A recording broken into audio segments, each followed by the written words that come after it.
Magnet television. Magnet television. Magnet television. You're watching Magnet television because what else are you going to do?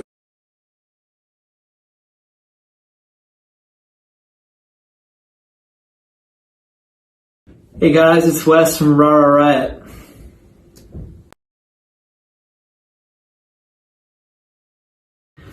This is a tough question to answer because there's been a lot of favorite songs I've had over the years. But I guess a favorite of all time might be Wuthering Heights by Kate Bush. It's an amazing song just in terms of the the instrumental performances, the vocal performance, of course, the sort of theatrical and literary nature of it. But also it's kind of like a song you can get silly to. It's the classic, maybe later in the evening karaoke song for me. And it was also one of the first songs that friends of mine did at karaoke when I was in Japan for the first time. So it's a classic, and it kind of can be in any part of the emotional spectrum and makes sense. So that's probably my favorite song ever.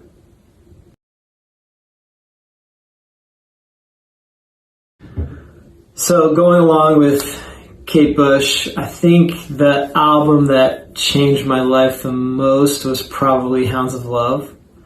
I didn't really know Kate Bush until high school and until I found this record, was shown this record by friends. But it's just such a cool journey. There's a lot of pop elements to it.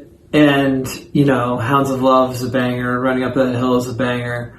But there's also kind of a dark side to the record. The whole side B is kind of experimental, and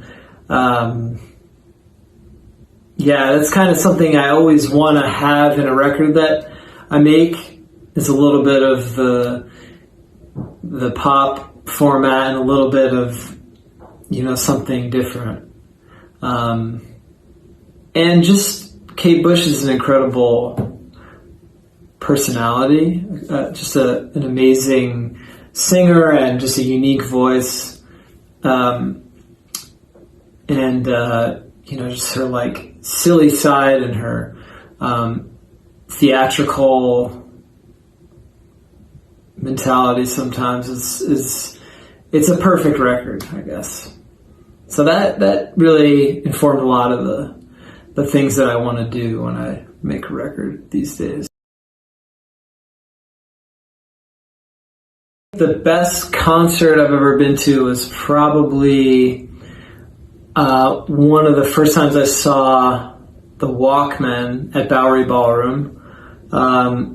They're a favorite of mine, and it was the first time they played The Rat, which became a big song, at least in my world. And yeah, they're a special band. I just always loved Hamilton's singing, and the way the vocal works in that song is pretty sick. Very soaring, but aggressive, and the drums and the way that the song works live is it's hard not to be enraptured. So I remember them playing that song and thinking, wow, holy, this is crazy. And I just loved their first record. That was a huge record for me.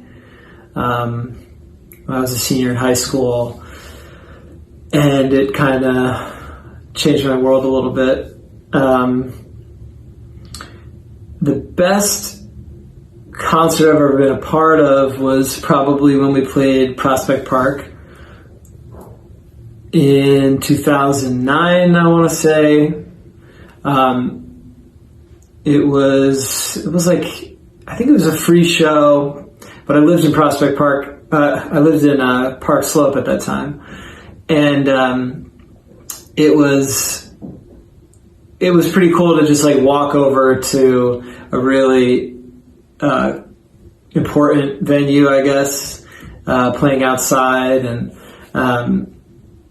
being able to walk home at the end of the night, and in the middle having, thousands of people lined up outside of the fences and everything. And we had Delicate Steve come and play a song with us. One of the first times anyway, we played Valerie, and he played the solo on guitar. So that was a pretty fun night. Other ones that come to mind are Lollapalooza. We played the first time around then. First time we played in Japan. Playing Fuji Rock, that was pretty sick.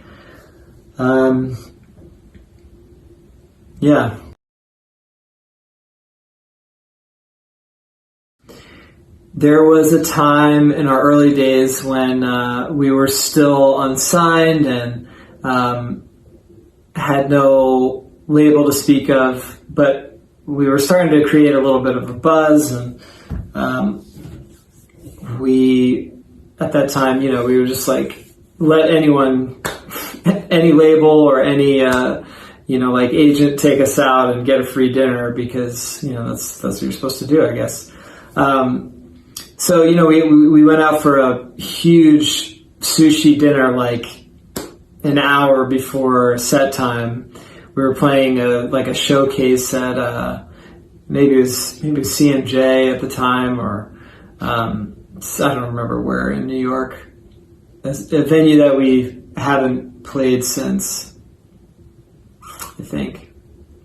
Maybe it was Mercury Lounge. Let's say it's Mercury Lounge. And we had all these people coming out, but we had this huge meal before. And so playing all these songs, we're supposed to be like giving our best, but it was like everyone's super groggy and lethargic and full of sushi. So we often remember it as like one of the worst shows. Like everyone's making mistakes, and I was like too tired to say anything. And then in the chorus of Dying is Fine, I just totally had a mental collapse and went back into another chorus instead of going into the verse.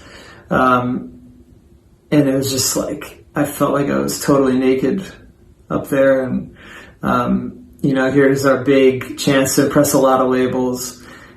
And I just totally blew it. So that kind of sucked. And then another, maybe, year or something later, a couple of years, we were playing in a small club in Manchester. And, there weren't too many people there to begin with, but it's a really tiny, tiny club. And, the monitors are all in weird places. The stage is a weird shape. And, we're just trying to make the most of it, just like doing our thing. But I wasn't looking, and it's really dark, and I kicked the monitor in front of me.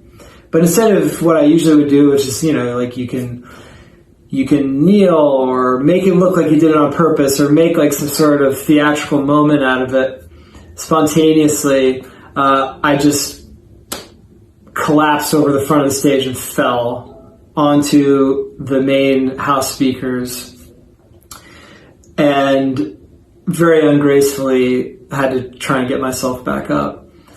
The worst part about doing that is not that I fell, but that there's like so few people there that give a shit to begin with. And, the rest of the band's like laughing at me, which is fine. But no one in the crowd responds even. They just look at me with pity, and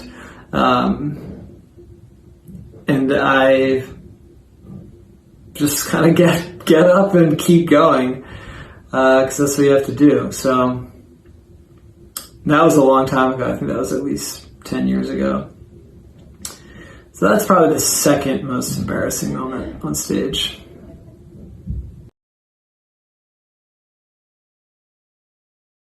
Hey guys, this is Wes from Ra Ra Riot, and you're watching Magnet Television. Peace.